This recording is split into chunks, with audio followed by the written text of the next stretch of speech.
Hi everyone, welcome back to another video from Webtech Tutorial.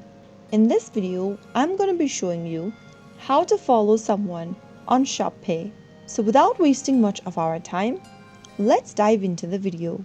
Open up a web browser of your choice and in the URL box, type in shop.app and press enter on your keyboard to end up in the official website for ShopPay. From the main homepage of ShopPay, scroll down and you will come across the list of shops you can follow. Simply go ahead and find the follow button and click on it.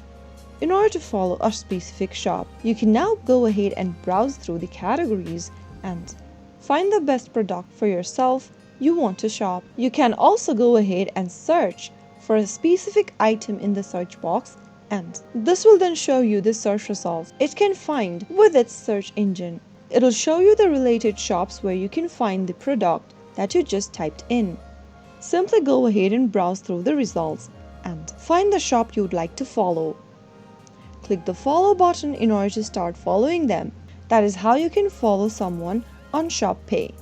If you found the video to be helpful, go ahead and give us a thumbs up. Don't forget to subscribe to our channel by hitting the subscribe button. Also, press on the notification bell so that you'll never miss another upcoming upload from us. I will be back again in the next video. Goodbye till then.